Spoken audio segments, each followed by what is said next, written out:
Hello friends, तो आज हम लोग देखेंगे जंतु जगत यानी एनिमल किंगडम। अब एनिमल किंगडम से जितने भी क्वेश्चन पूछा हुआ है प्रीवियस क्वेश्चन रेलवे में, वो आज हम लोग देखेंगे।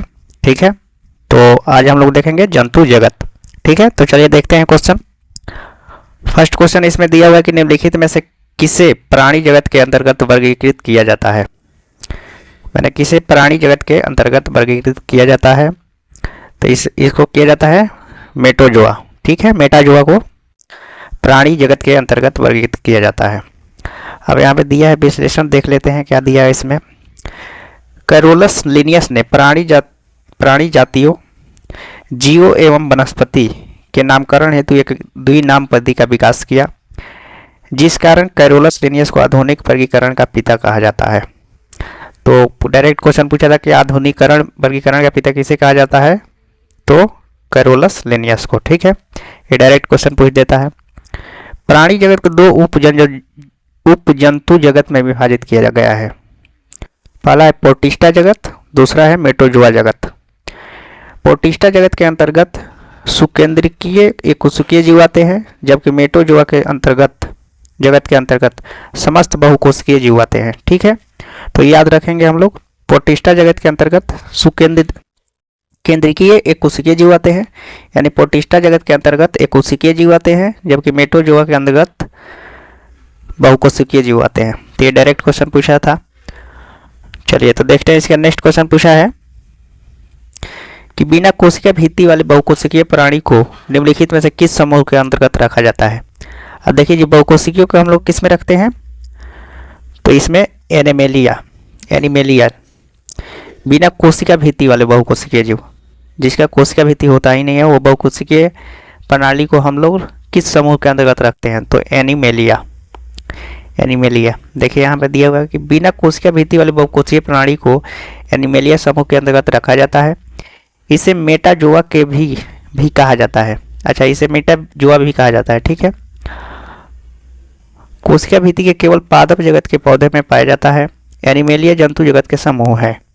ठीक है, चलिए देखते हैं नेक्स्ट क्वेश्चन इसमें।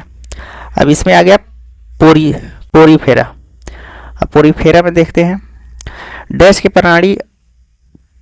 प्रणाली अगतशील होते हैं। अगतशील यानी पोरीफेरा का प्रणाली क्या होता है, अगतशील होते हैं। यानी अगतशील मतलब देखो यहाँ पर दिया है, संघ पोरीफेरा के प्रणाली अगतशील होते हैं। शब्द ग्रीक भाषा के दो शब्द पोरस मतलब छिद्र तथा फियर का मतलब होता है धारण करना से बना है। अतः पोरीफेरा का मतलब छिद्र को धारण करने वाला। इनके शरीर में असंख्य सूक्ष्म छिद्र पाए जाते हैं, इसलिए इसको स्पंज के रूप में भी जाना जाता है। रॉबर्ट ग्रांट द्वारा स्पंजों को जंतु में सम्मिलित किया गया और इनको पोरीफेरा नामक दिया गया।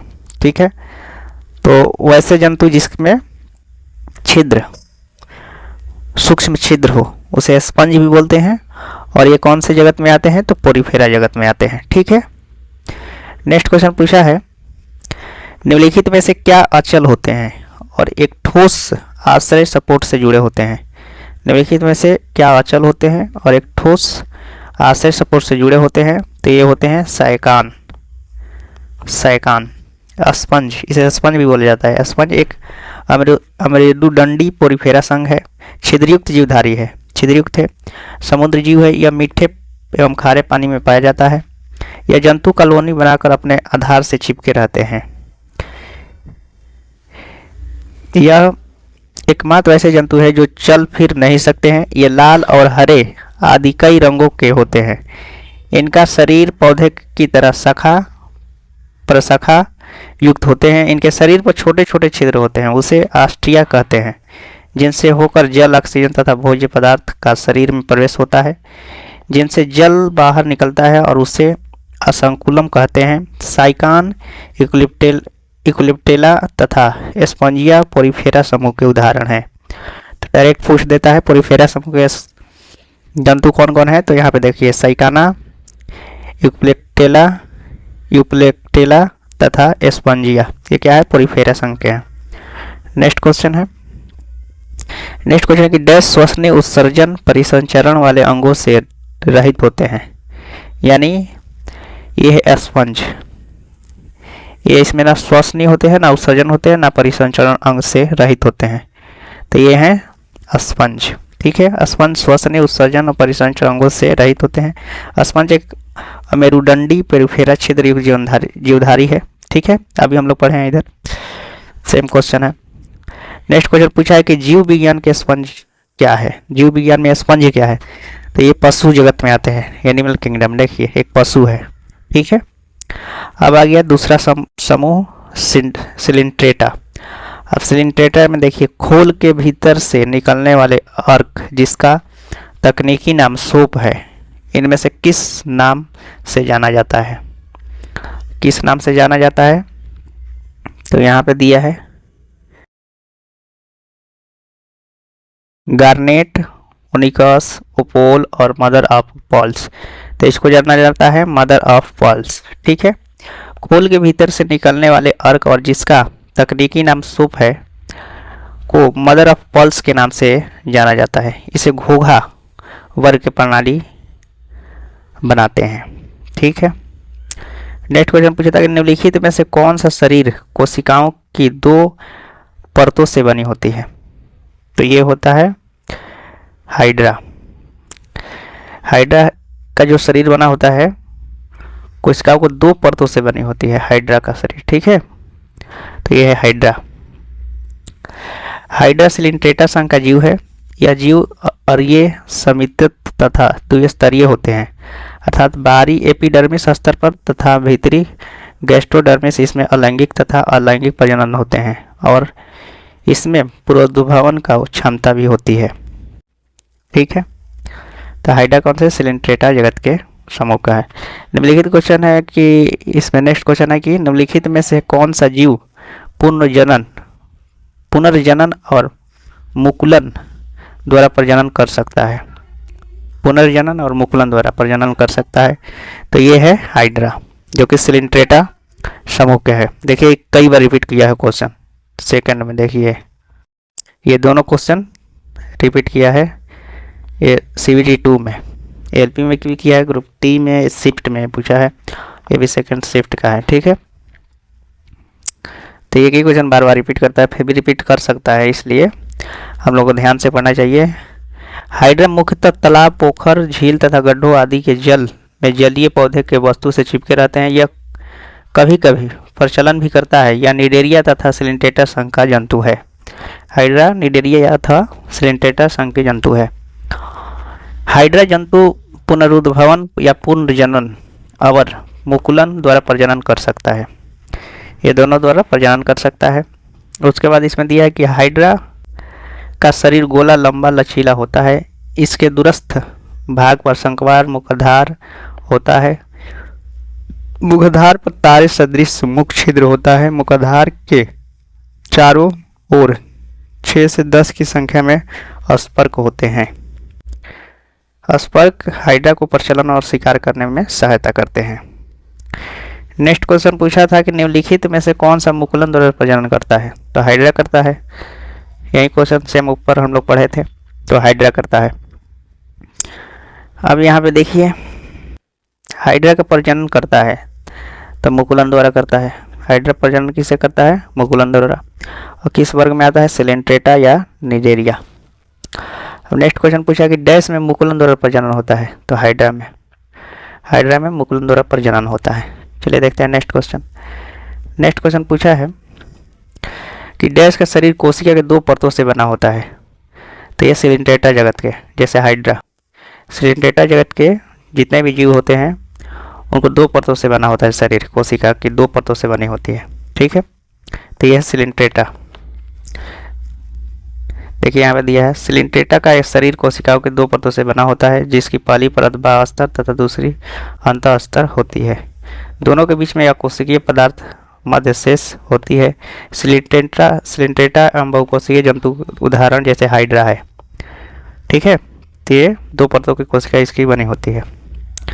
नेक्स्ट क्वेश्चन पूछा है कि हाइड्रा स्टारफिश ऑफ प्लेनेरिया इनमें से किस प्रक्रिया द्वारा उत्पन्न होती है, किस प्रक्रिया द्वारा उत्पन्न होती है। तो पुनर्जनन से। ये उत्पन्न होती है। जैसे हाइड्रा हो गया, स्टारफिश, प्लेनेरिया, निम्नलिखित में से किस प्रक्रिया द्वारा उत्पन्न होती है? पुनर्जनन। ठीक है। नेक्स्ट क्वेश्चन पूछा है, निम्नलिखित में से जानवरों में कौन सा ट्रिप्लोब्लास्टिकस नहीं है? ट्रिप्लोब्लास्टिकस टिस्क, ट्रिप्लोब्लास्टिस्क नहीं है, तो ये जेलीफिश है। ठीक है। ये कौन, निम्नलिखित जानवरों में से कौन सा ट्रिप्लोब्लास्टिस्क नहीं है? तो जेलीफिश। जिन प्राणी में कोशिका दो भ्रूणीय स्तर में व्यवस्थित होती है, यथार्थ बाह्य एक्टोडर्म तथा आंतरिक एक्टोडर्म, वे द्विस्तरीय कहलाते हैं, जैसे कि स्पंज, स्लिंटेटा और टीनोपोर। नेक्स्ट क्वेश्चन है, निम्नलिखित में से कौन सा जानवर मुकुलन यानी बॉन्डिंग द्वारा पुनः उत्पादित करता है और पुनर्जनन कार्यान्वित कर सकता है? तो ये है हाइड्रा। ठीक है। हाइड्रा जो है निम्नलिखित में से ये पुनर्जनन और बॉन्डिंग द्वारा ये पुनः उत्पादन जनन कर सकता है। ठीक है। नेक्स्ट क्वेश्चन है, डैश में मुकुलन द्वारा प्रजनन हो सकता है? तो हाइड्रा द्वारा मुकुलन द्वारा प्रजनन हो सकता है। हाइड्रा क्या करता है? मुकुलन द्वारा प्रजनन करता है।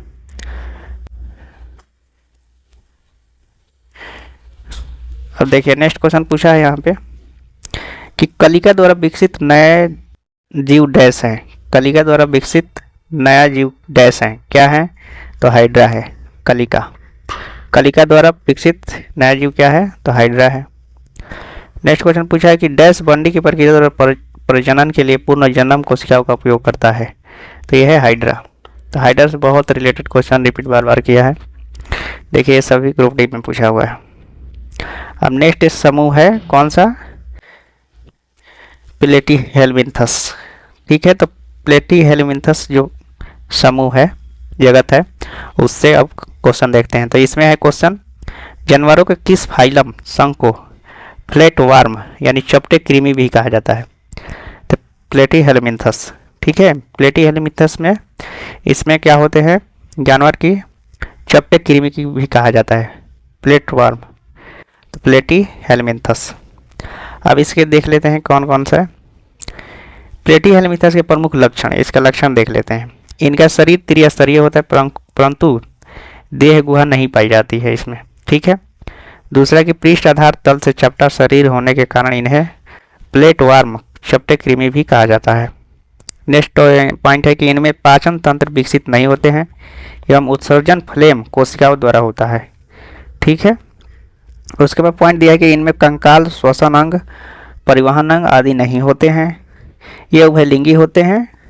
अब जैसे एग्जाम्पल इसमें दिया हुआ है प्लेटीहेल्मिन्थस का, प्लेनेरिया, लीवर फ्लूक और फीता कृमि, ये सब क्या है? प्लेटीहेल्मिन्थस का समूह के जंतु हैं। ठीक है। अब यहाँ पे क्वेश्चन पूछा है कि निम्नलिखित में से कौन से जानवरों के नेत्र बहुत ही साधारण होते हैं? वास्तव में रोशनी को पहचानने वाली केवल नेत्र बिंदु होती है। तो ये है प्लेनेरिया। जानवर के नेत्र बहुत ही साधारण होते हैं, वास्तव में रोशनी को पहचानने के वाली केवल नेत्र बिंदु होते हैं, तो प्लेनेरिया में। ठीक है। ये प्लेनेरिया किस में आता है? तो ये आता है प्लेटीहेल्मिन्थस जगत में। ठीक है। आई स्पॉट होते हैं इसमें। ठीक है। नेक्स्ट क्वेश्चन पूछा है यहाँ पे कि डैश नामक फ्लैटवर्म में बहुत सामान्य आंखें होती है, जो वास्तव में केवल आंखें के धावे होती हैं जो प्रकाश को पता लगाते हैं। तो ये वही हो गया प्लेनेरिया, आंसर होगा इसका। अभी सेम क्वेश्चन था, वही क्वेश्चन पूछा हुआ था। तो ये किस जगत के हैं? Planaria, Platyhelminthes. ठीक है। अब नेक्स्ट क्वेश्चन पूछा है इसमें कि निम्नलिखित में से कौन सा अंतः परजीवी का एक उदाहरण है? अंतः परजीवी। तो अंतः परजीवी का उदाहरण है फीता कृमि। अंतः परजीवी का एक उदाहरण है तो फीता कृमि है, जो कि प्लेटीहेल्मिन्थस जगत से है। ठीक है। अंतः परजीवी एक उदाहरण फीता कृमि है जब अतिथि परपोषी को अंततः सतह या भीतर रहता है तो उसे अंतः परजीवी कहते हैं। ठीक है। अब नेक्स्ट इसमें क्वेश्चन पूछा है कि टेपवर्म फाइलम डैश संबंधित है? टेपवर्म। तो ये है प्लेटीहेल्मिन्थस। टेपवर्म जो भी फाइलम होते हैं वो प्लेटीहेल्मिन्थस के संबंधित है। ठीक है। अब उसके बाद आ गया हम लोग को एस्केहेल्मिन्थिस। अब अब दूसरा जगत आ गया एस्के हेलेमिंथस। डैश एस्केरिस का साधारण नाम है, सी round worm. Round worm dash ascaris का साधारण नाम है राउंड वर्म। ठीक है, इसमें एक ही क्वेश्चन पूछा हुआ है इस समूह से, एस्के हेलेमिंथस से। ठीक है, उसके बाद आ गया एनेलिडा। एनेलिडा से बहुत क्वेश्चन पूछता है, रिपीट भी करता है। देखिए यहाँ पे एनेलिडा समूह, डैश का उपयोग वर्मी कंपोस्ट में किया जाता है, तो इसमें किया जाता है केचुआ का। तो केचुआ किस समूह से आ गया, एनेलिडा समूह से। केचुओं का उपयोग वर्मी कंपोस्ट में किया जाता है। वर्मी कंपोस्ट पदार्थ से भरपूर एक उत्तम जैव उर्वरक है।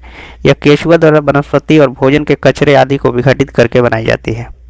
ठीक है, तो ये हो गया तुम्हारा केचुआ, जो कि वर्मी कंपोस्ट के लिए किया जाता है, उपयोग में लाया जाता है। अब देखिए यहाँ पे नेक्स्ट क्वेश्चन पूछा है,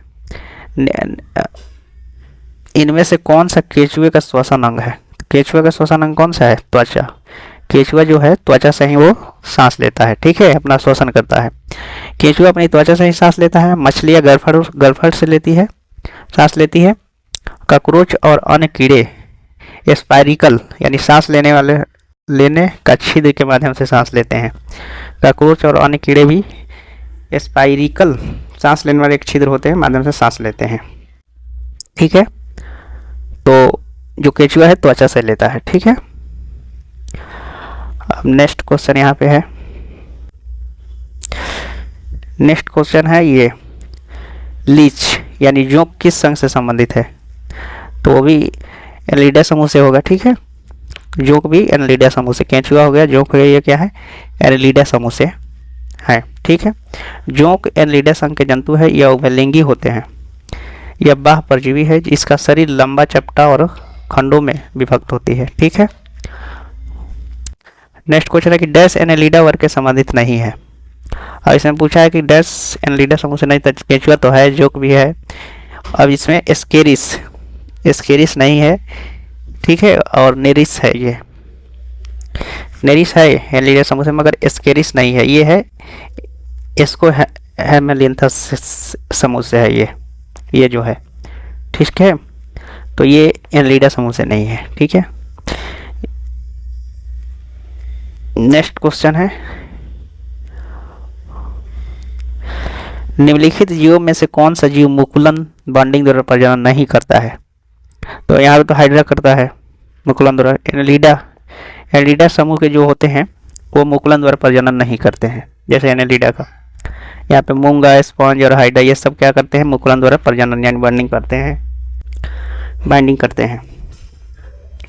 प्रजनन करते हैं। ठीक है, तो ये में जो एनेलिडा समूह के होते हैं वो मुकुलन द्वारा प्रजनन नहीं करते हैं। ठीक है, नेक्स्ट क्वेश्चन है, केचुआ निम्न में से कौन से प्राणी संघ से संबंधित है। केचुआ एनेलिडा समूह से है। केचुआ एनेलिडा प्राणी से संबंधित है। आर्थ्रोपोडा संघ के प्राणी तिलचट्टा, झींगा, मछली, केकड़ा, खटमल, मक्खी, मच्छर आदि ये क्या है, आर्थ्रोपोडा संघ के संबंधित है। मोलस्का से संबंधित घोंघा, सीपी आदि ये क्या है, मोलस्का हो गया। प्रोटोजोआ से, प्रोटोजोआ, अमीबा, एंट अमीबा, हिस्टोलिटिका ये सब है प्रोटोजोआ से। ठीक है, नेक्स्ट क्वेश्चन पूछा है कि केंचुआ इनमें से किस जंतु प्रजाति से संबंधित है, तो केंचुआ एनेलिडा में आता है, केंचुआ एनेलिडा समूह में आता है। त्वचीय श्वसन डैश होते हैं, तो त्वचीय श्वसन किस में होते हैं, केंचुए में होते हैं। केंचुआ जो होता है वो त्वचा से ही अपना श्वसन करता है। ठीक है, उसके बाद आ गया आर्थ्रोपोडा। अब आ गया नया जगत, आर्थ्रोपोडा जगत। अब इसमें क्या देखते हैं, कीटों में गैस के विनिमय के लिए वायु नलिया का एक जाल होता है, इन्हें डैश कहा जाता है। इसमें जो आर्थ्रोपोडा में होते हैं उनमें श्वास नलिया में एक जाल की तरह होता है, इन्हें डैश कहा जाता है। तो इसे कहा जाता है श्वास प्रणाल। ठीक है, श्वास प्रणाल। कीटों में ये होता है, नलियों में जाली की तरह होता है, तो इसे बोलते हैं श्वास प्रणाल। ट्रैकिया बोलते हैं इंग्लिश में, इसको ट्रैकिया भी बोलते हैं। अब नेक्स्ट यहाँ पे दिया है क्वेश्चन, तितली के जीवन चक्र की तीसरी अवस्था लार्वा के बाद क्या कहलाती है, तो लार्वा के बाद कोशित कहलाती है। तितली के जीवन चक्र की तीसरी अवस्था लार्वा के बाद क्या कहलाती है, तो कोशित कहलाती है। अच्छा देखिए, तितली के जीवन चक्र में कौन कौन सी अवस्था होती है। पहला अवस्था में अंडा होता है, दूसरे में लार्वा, तीसरे में प्यूपा और चौथे में वयस्क अवस्था होती है। ठीक है, तो चारों अवस्था ये हम लोग याद रखेंगे। नेक्स्ट क्वेश्चन पूछा है कीट किसके द्वारा श्वसन लेते हैं? कीट तो ये लेते हैं श्वास छिद्र द्वारा, श्वास छिद्र द्वारा ये लेते हैं। कीट किसके द्वारा श्वास लेते हैं? तो श्वास छिद्र द्वारा। नेक्स्ट क्वेश्चन है, इसको स्पाइरिकल भी कहते हैं। ठीक है, यहाँ पे नेक्स्ट क्वेश्चन है कि पादपों को समूह में विभाजित किया जाता है, निम्न में से विकल्पों में से कौन सा उनमें से एक नहीं है? तो नहीं है तो आर्थ्रोपोडा नहीं है। पादपों को समूह में विभाजित किया जाता है, निम्न विकल्पों में से कौन सा नहीं है? एक नहीं है तो आर्थ्रोपोडा। नेक्स्ट क्वेश्चन पूछा है कि पशुओं के इनमें से किस फाइला में उनके पैर जुड़े होते हैं? किस फाइला में पैर जुड़े होते हैं? तो इसमें हो जाएगा हम लोग का एनेलिडा होना चाहिए यहाँ पे। अभी तो आर्थ्रोपोडा चल रहा है, शायद आर्थ्रोपोडा होगा। इसमें हम लोग का आर्थ्रोपोडा आंसर होना चाहिए। देख लेते हैं, यहाँ पे दिया होगा तो आर्थ्रोपोडा है, सही है, जिसमें जंतुओं के शरीर खड़े युक्त तथा टांगे जोरदार होती है। ठीक है, तो ये आर्थ्रोपोडा में होता है। नेक्स्ट क्वेश्चन पूछा कि घरेलू मक्खी का जीव वैज्ञानिक नाम क्या है? तो इसका नाम है मुजिका डोमेस्टिका। मुजिका डोमेस्टिका, घरेलू मक्खी का जीव विज्ञान नाम क्या है? मुजिका डोमेस्टिका। नेक्स्ट क्वेश्चन है, तिलचट्टों में श्वास के डैश के माध्यम से होती है। तिलचट्टों में तो इसमें होती है श्वास रंध्रों द्वारा। ठीक है, तिलचट्टों में श्वास रंध्रों द्वारा होती है श्वसन। अब ये देखिए, डैश समूह से संबंधित पशुओं से जुड़े हुए पैर होते हैं। तो अभी पढ़े थे तो हम लोग को आर्थ्रोपोडा समूह से संबंधित पशुओं में जुड़े हुए पैर होते हैं, तो आर्थ्रोपोडा समूह में। ठीक है, नेक्स्ट क्वेश्चन पूछा कि डैश जंतुओं का सबसे बड़ा समूह है? तो आर्थ्रोपोडा सबसे बड़ा जंतुओं का समूह है। आर्थ्रोपोडा समूह जंतुओं का सबसे बड़ा समूह है आर्थ्रोपोडा। देखिए यहाँ पे दिया है, आर्थ्रोपोडा जंतुओं का सबसे बड़ा संघ है। आर्थ्रोपोडा संघ के प्राणी की प्रजाति पृथ्वी पर लगभग 2/3 मात्रा में पाई जाती है। इनका शरीर सिर, पक्ष, उदर तथा बाट में बांटा होता है। शरीर के चारों तरफ एक खोल जैसी रचना मिलती है। प्रायः यह सभी खंडों के पार्श्व की ओर से संयुक्त शखांग होते हैं। सिर पर 2 संयुक्त नेत्र होते हैं। ये जंतु एकलिंगी होते हैं तथा ये जल और स्थल दोनों में पाए जाते हैं, जैसे कि यहाँ पर तिलचट्टा, झींगा, केकड़ा, तितली आदि। ये आर्थ्रोपोडा समूह से होते हैं और ये सबसे बड़ा समूह है आर्थ्रोपोडा। डैश कदाचित जानवरों को सबसे बड़ा समूह होते हैं, तो आर्थ्रोपोडा। ठीक है, अब नेक्स्ट देखते हैं। नेक्स्ट पूछा है क्वेश्चन कि निम्नलिखित में से कौन सा जंतुओं का सबसे बड़ा समूह है? तो आर्थ्रोपोडा जंतुओं का बहुत बड़ा समूह है। नेक्स्ट पूछा कि निम्नलिखित में से किसके अधिकतम पैर होते हैं? किसके अधिकतम पैर होते हैं? तो ये सशस्त्रपाद अधिकतम पैर होते हैं, सशस्त्रपाद। निम्नलिखित में से किस जीव को सोशल इंसेक्ट नहीं कहा जाता है? तो सोतर झिंगुर को नहीं कहा जाता है, चींटी को भी कहा जाता है, मधुमक्खी और टमाइट को भी कहा जाता है। झिंगुर को नहीं कहा जाता है, सोशल इंसेक्ट। ठीक है, नेक्स्ट क्वेश्चन है कि डैश संभवतः प्राणियों का सबसे बड़ा समूह है। डैश संभवतः प्राणियों का सबसे बड़ा समूह है, तो यहाँ पे आर्थ्रोपोडा होगा। ठीक है, नेक्स्ट क्वेश्चन है कि मकड़ियों में कितनी जोड़ी आंखें होती है? तो 4 जोड़ी। मकड़ियों में 4 जोड़ी आंखें होती है। ठीक है, नेक्स्ट क्वेश्चन है कि इनमें से किस कीट के दांत होते हैं? तो इसमें ततैया एवं भंवरा के दांत होते हैं। देख लीजिए, इनमें कीट के दांत होते हैं, तो ततैया एवं भंवरा दांत होते हैं। अब आ गया हम लोग का मोलस्का समूह। ठीक है, अब ये अलग जगत है मोलस्का। अब मोलस्का में देखते हैं, कुछ जंतुओं जैसे घोंघा में जंतु अपना लिंग बदल सकते हैं। यह क्या व्यक्त करता है? तो यह लिंग आनुवांशिक रूप से निर्धारित नहीं होते हैं। इस जगत के जो जंतु होते हैं वो आनुवांशिक रूप से ये निर्धारित नहीं होते हैं। ठीक है, लिंग निर्धारित नहीं होते हैं। अब देखिए यहाँ पे दिया हुआ है, कुछ जंतु जैसे घोंघे में जंतु अपना लिंग बदल सकते हैं। यह लिंग आनुवांशिक रूप से निर्धारित नहीं होते हैं, क्योंकि घोंघे उभयलिंगी होते हैं। वे सभी के साथ संभोग करते हैं समय शुक्राणु और अंडे का उत्पादन करने में सक्षम होते हैं। जी ठीक है। ये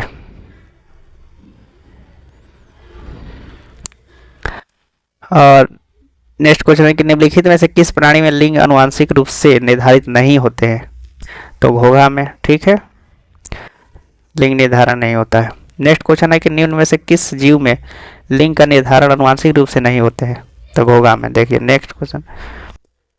फिर नेक्स्ट क्वेश्चन पूछा कि निम्नलिखित में कौन सा प्राणी लिंग परिवर्तन कर सकता है जो दर्शाता है कि लिंग आनुवंशिक रूप से नहीं निर्धारित? सेम क्वेश्चन बार बार रिपीट कर रहा है, देख लीजिए। घोंघा।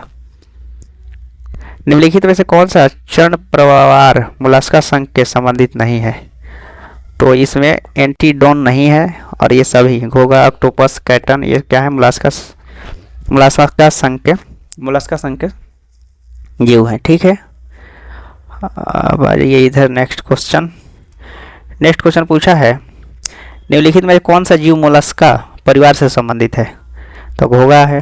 ठीक है, अब देखिए यहाँ पे जीव दिया हुआ है, जैसे केचुआ हो गया एनिलिडा से, काकरोच हो गया आर्थ्रोपोडा से, स्टारफिश हो गई इकाइनोडर्माटा से। ठीक है, तो याद रखिएगा, केचुआ Annelida, cockroach arthropoda, starfish Echinodermata. Next question पूछा है कि ऑक्टोपस के खून का रंग क्या होता है? तो नीला होता है। ऑक्टोपस का खून का रंग कैसा होता है? तो नीला होता है। निम्नलिखित में से कौन सा जानवर अपनी लिंग बदल सकता है? तो ये है बी, स्नेल, यानी घोंघा है, इंग्लिश में लिखा हुआ है घोंघा। ठीक है, स्नेल में घोंघा, तो ये अपना लिंग बदल सकता है। नेक्स्ट क्वेश्चन है कि एक कर्णसीपी क्या है? एक कर्णसीपी क्या है? तो एक भक्षीय समुद्री घोंघा है। वो सीपी जो होता है वो भी घोंघे होता है। ठीक है, अब आगे इकाइनोडर्मेटा। इकाइनोडर्मेटा में कौन सा आते हैं? अभी पढ़े थे स्टारफिश इकाइनोडर्मेटा में। इनमें से किस संघ के सदस्य मुक्त जीवन जीने वाले विशिष्ट समुद्री जीव होते हैं? तो ये है इकाइनोडर्माटा, मुक्त जीवन जीने वाले होते हैं। ठीक है, और इसका उदाहरण देख लीजिए इकाइनोडर्माटा का, यहाँ पे दिया हुआ है कि स्टारफिश, समुद्री अर्चिन, जेलीफिश, कैटल फिश, ये सभी क्या है? इकाइनोडर्माटा संघ के हैं। ठीक है, अब इधर देखिए, यहाँ पे नेक्स्ट क्वेश्चन दिया है कि निम्न में कौन सा मोलस्का का उदाहरण नहीं है? तो मोलस्का का तो उदाहरण नहीं है, तो ये सतपाद क्या है? मोलस्का का उदाहरण नहीं है। मोलस्का में सीपी, घोंघा, ऑक्टोपस ये सब आते हैं। नेक्स्ट क्वेश्चन पूछा है कि निम्नलिखित में से कौन सा तिलचट्टे तथा अन्य कीटों का उत्सर्जन अंग है? निम्नलिखित में कौन सा तिलचट्टे तथा अन्य कीटों का उत्सर्जन अंग है? तो ये है मालपीघियन नलिकाएं। मालपीघियन जो नलिकाएं हैं, ये तिलचट्टे तथा अन्य कीटों का उत्सर्जन अंग है, मालपीघियन नलिकाएं। नेक्स्ट क्वेश्चन है कि जंतुओं का कौन सा समूह विशेष रूप से मुक्त रूप से रहने वाले समुद्री जीव है? तो ये है इकाइनोडर्माटा। जंतुओं का कौन सा समूह विशेष रूप से मुक्त रूप से रहने वाले समुद्री जीव हैं? तो इकाइनोडर्माटा है। ठीक है, नेक्स्ट क्वेश्चन पूछा है कि डैश पूरी तरह से मुक्त रहने वाले समुद्री जीव है? तो इकाइनोडर्माटा। ठीक है, ये सेम क्वेश्चन रिपीट किया है, इकाइनोडर्माटा। जल संवहनी प्रणाली डैश में पाई जाती है? जल संवहनी प्रणाली डैश में पाई जाती है? तो ये पाई जाती है समुद्री खीरा में। ठीक है, नेक्स्ट क्वेश्चन देखिए, यहाँ पे स्टारफिश डैश समूह से संबंधित है? तो ये इकाइनोडर्माटा से संबंधित है। ठीक है, अब आ जाइए इधर। नेक्स्ट क्वेश्चन है संघ के प्रणाली अन्य रूप से समुद्र में मुक्त जीवन जीने वाले प्रणाली है। देखिए, ये कई बार क्वेश्चन रिपीट कर दिया। तो ये है इकाइनोडर्माटा, यानी शूलचर्मी। देखिए यहाँ पे शूलचर्मी इकाइनोडर्माटा। फिर नेक्स्ट क्वेश्चन पूछा है कि डैश केवल समुद्र में पाई जाने वाली मछली है? तो ये स्टारफिश है, केवल ये समुद्र में पाई जाने वाली मछली है। ठीक है, स्टारफिश केवल समुद्र में पाई जाने वाली मछली है, स्टारफिश। अब आ गया दूसरा समूह, कार्डेटा। कार्डेटा समूह आ गया। निम्नलिखित में कौन सा कशेरुकी की विशेषता नहीं है? तो ये व्यवसायी समिति, ये व्यवसाय की समिति नहीं है। और नेक्स्ट क्वेश्चन है इसमें, निम्नलिखित में से कौन सा जीव कशेरुकी नहीं है? कशेरुकी नहीं है, तो ये केचुआ नहीं है, कशेरुकी। ठीक है,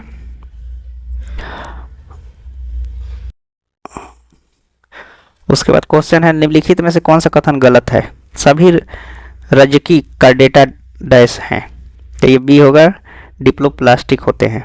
सभी रज्जकी कार्डेटा डिप्लोब्लास्टिक होते हैं। ठीक है, तो ये आंसर होगा इसका। नेक्स्ट क्वेश्चन है, निम्नलिखित में से कौन सी कशेरुकियों की एक विशेषता नहीं है?